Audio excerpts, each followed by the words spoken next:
My name is Justin, and this is Ryan, and he's my right-hand man, and my sidekick. And we're in a band together. Not that kind of band! The kind of band that has performed thousands of shows all over the world, including 3,000 shows on the Las Vegas Strip. Not that kind of Vegas, this kind of Vegas. Now we turn our attention to doing good in the world, spreading our love, and inspiring others. So, welcome.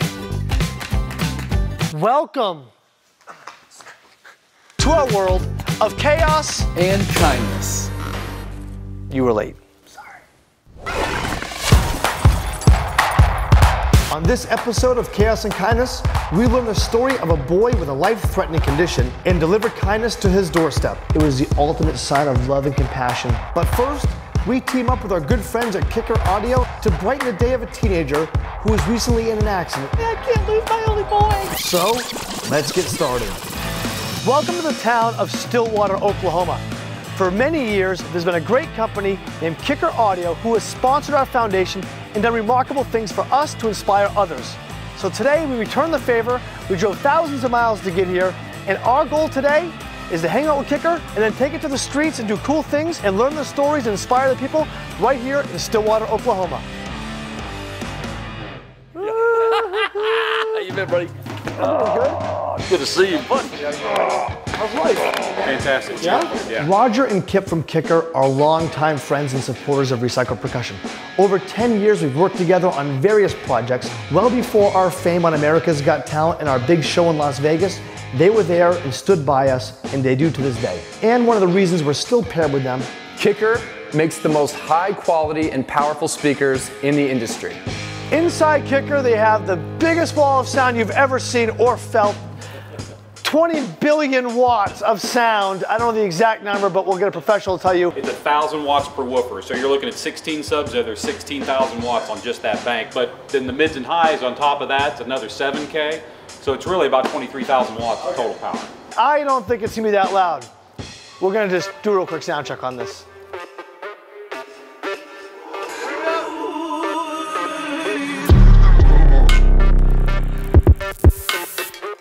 It was like a massage for my entire body. Face like tickles. Yeah, that's a good way to put it. Now, Kicker doesn't just specialize in building walls of sound. They specialize in making some of the greatest car audio systems in the world, and they had it on full display in the headquarters. What is this thing? Can we drive this thing?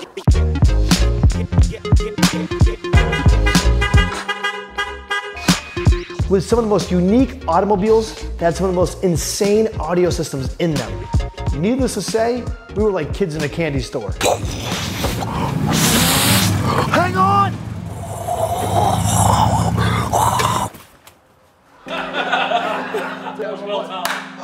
Do you even remember the poster you signed for me about 10, 12 years ago?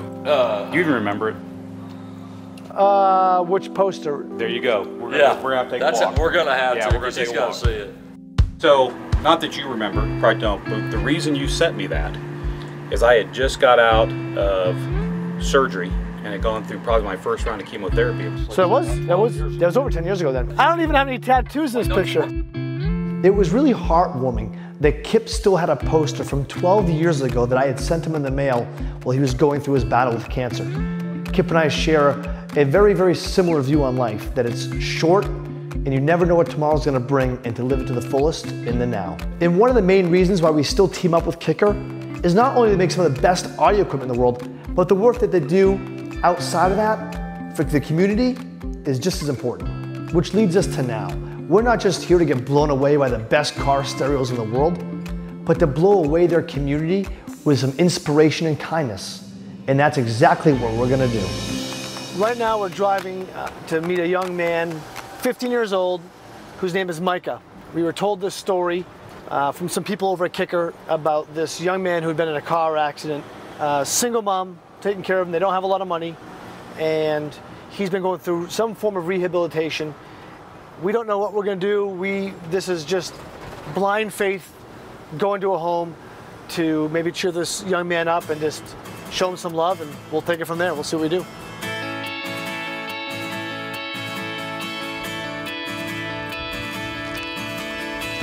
Dawn Renee, one word. Dawn Renee, one word. Oh, yes. I'm a hugger. Yeah. Oh, nice to meet you. Nice to meet you. This is Ryan. Hello, how are you doing? Good to meet you. This is Micah's mom, Dawn. We want to learn a little bit more about Micah. So we asked Dawn to sit down, have a chat, and tell us about her amazing son.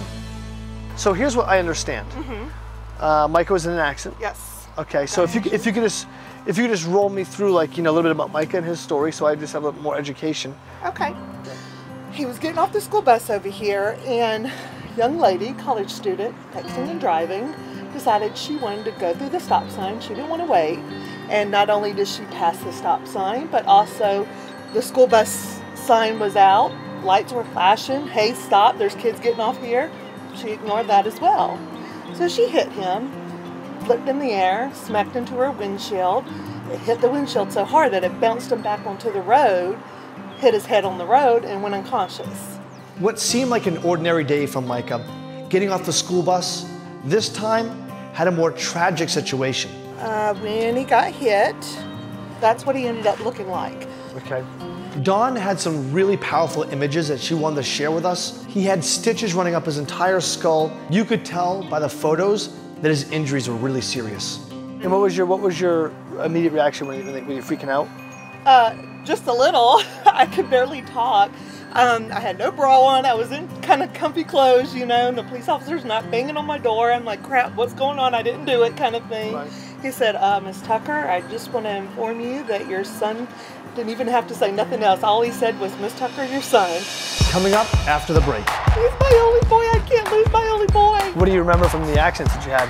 Nothing. We've had a lot of stuff stolen from us or taken from us. If you could have anything today, what would it be? Oh my God.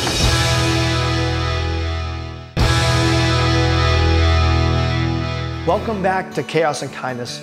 Right now we're in Stillwater, Oklahoma, learning the story of Micah, a young boy who was hit by a car getting off the school bus. Now, I suffer with a depression, a mental disability, very high levels of depression and anxiety. I've been through a lot in my life and stuff like that. So, but come from it, my anxiety and depression are very high levels. So, I tend to. It doesn't take much to get you. No, right. you know, You're especially all when you it comes hear to at my all kids, because my kids are my life. They're my only reason for living, kind of thing, you know. And so anyway, I said, I know, but he's my boy. He's my only boy. I can't lose my only boy, you know.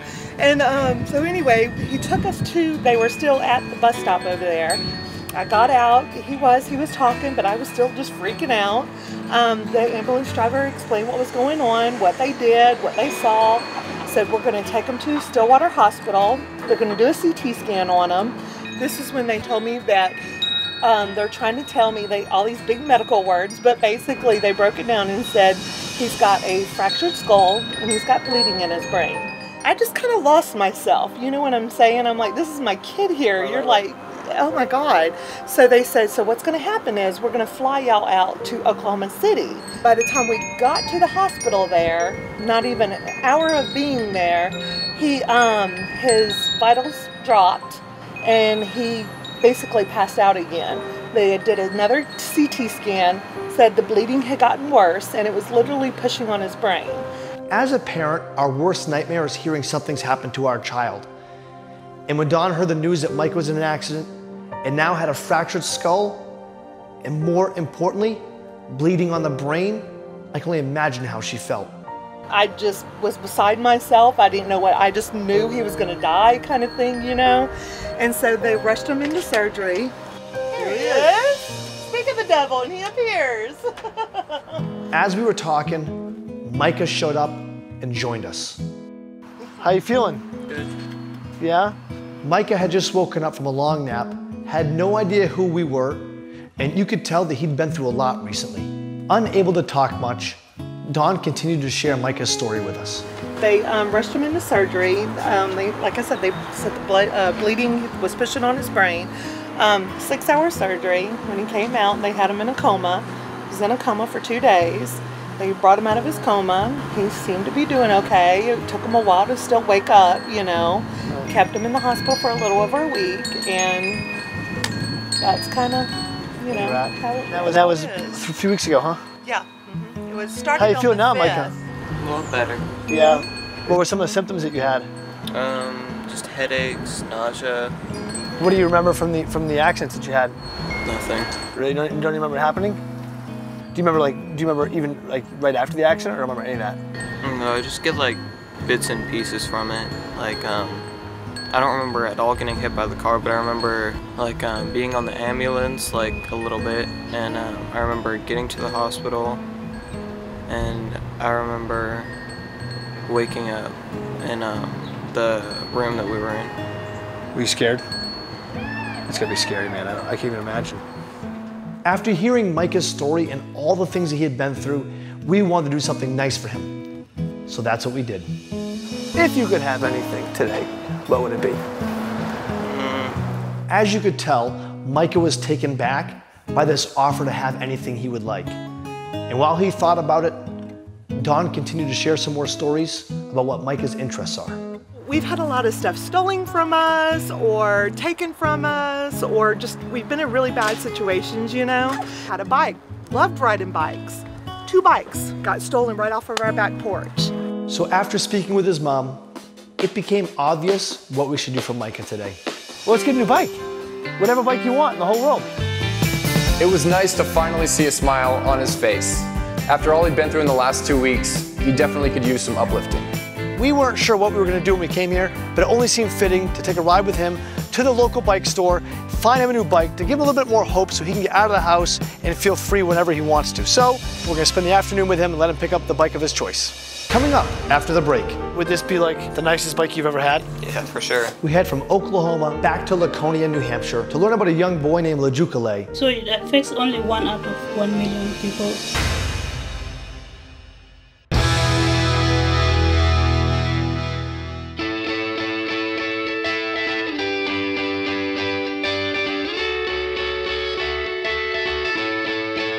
I'm Justin. We're here to buy Micah a bike because his bike has been stolen. So I'm trying to help Micah find a bike. Now in a bike store, there are so many different kinds of bikes. So we had to get a real feel for what Micah would be looking for. What kind of bike did you say you wanted? BMX. Oh, he wants a BMX bike. These are BMX type of bikes, right? You want a street bike, meaning you want tires like this? This bike is sweet. This is a stump jumper, dude. So that's an option? Okay. Yeah, it's got bigger wheels, so you can get, it's way faster. What else you thinking, Micah? Something like that'd be cool. You could put your sister on the back. What do you think? I get the sense that Micah wasn't feeling some of my jokes. Or all of them.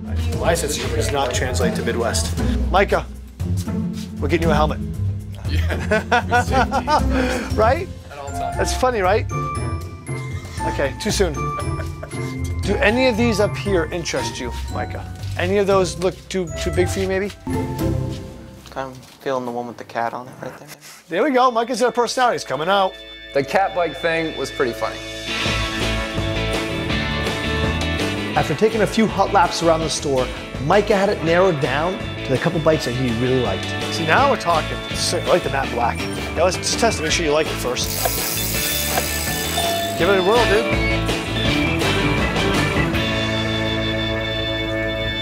Finally, we had a bike to get back on the open road, to explore the town, and put a smile back on his face.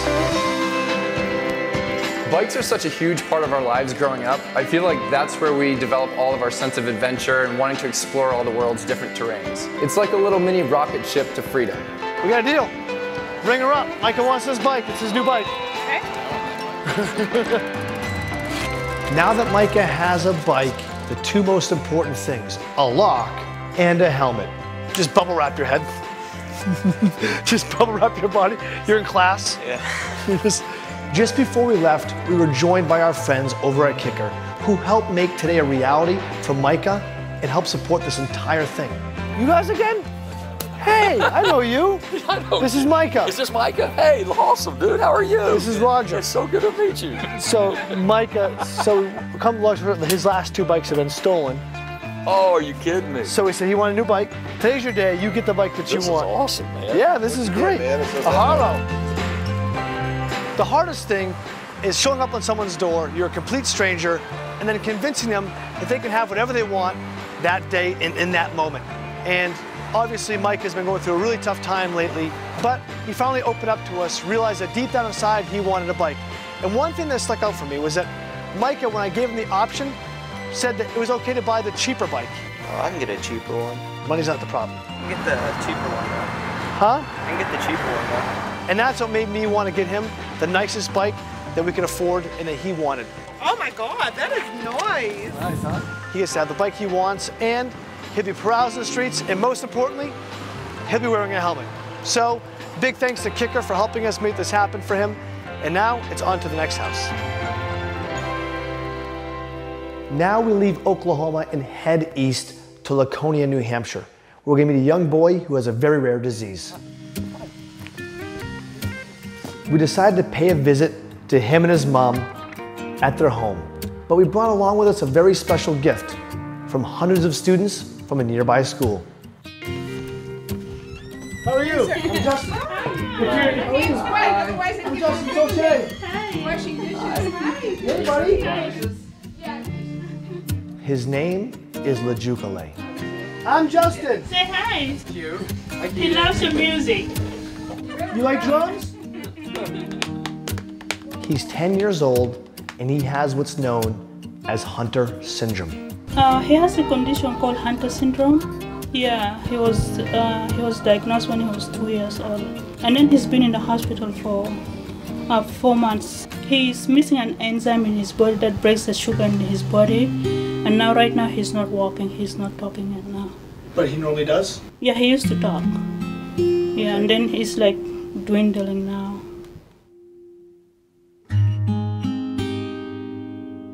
Hunter syndrome is incredibly rare. It affects many things in the body, but especially the respiratory system. Yeah, because he has the Hunter syndrome, he has a lot of tissue in his throat. So they put a breathing tube in his athletics region. So when they try to take the breathing tube off, it collapses and then blocks the airway. They tried twice. That's why they put the trach. Is he in pain right now? Sometimes when he's uncomfortable, he's like try to tell us there's something wrong. Like when he's in pain, he moves a lot. He doesn't he shakes his hand. So mentally he's there, but physically he's not able to communicate verbally what he needs. Okay. And he was prior to this? As far as I'm he was singing a lot and running around, but he's not doing. How much He's was not he able to walking. communicate before this? How much could he communicate? He will tell us what he wants. everything. Okay. Yeah. What's the expectation for him? Is there ways to solve? No, there's no ways to solve. I can't imagine a more hopeless feeling as a parent than sitting there and watching your child, someone you love so much, diminish before your eyes. But even when you're faced with this much adversity, there's always still that moment of hope that you carry with yourself. So what's the long-term prognosis for him? Yeah. Probably end up having the trach long term. How long is the survival rate? Do you survive a normal lifespan? Yeah. There's some kids that they're in college even. So it affects only 1 out of 1 million people. It's so rare. Did you hear that? 1 in a million. That means you're pretty special. 1 in a million. Knowing that Lajukole's condition is so rare must feel really lonely. But also having the chance to live a full life, that's worth fighting for. Coming up after the break. We brought this really cool piece of paper. It was the ultimate sign of love and compassion.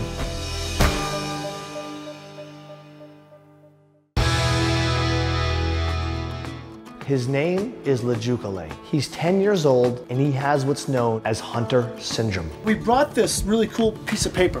So we had we visited a school in Charlestown, New Hampshire, and we had the students just write messages to him that you could read to him. So on here, all these messages are from those students to him. I shared Lajukole's story with all the students and asked them kindly to write a message of positivity and inspiration on a piece of paper that I would later deliver to Lajukole in person. This is to you, buddy. And to me, it was the ultimate sign of love and compassion between the young generation. But we didn't stop there. We went to another school and told Lajukole's story, which led to some donations to help his family facilitate the care to make his life easier. We did this really cool thing where the kids at the school did a scavenger hunt. And if they found an Easter egg, every kid that found an Easter egg, there were 6 Easter eggs. Every kid would donate $50 to you guys. So yeah. Thank you very much. Yeah, this is for you guys. Thank you. Yeah, of course. Thank you very much. But use it for, you know, whatever you want, but that's from the Elm Street Kids School. Oh, thank you. In so many ways, our visit with Lajukole was gut-wrenching.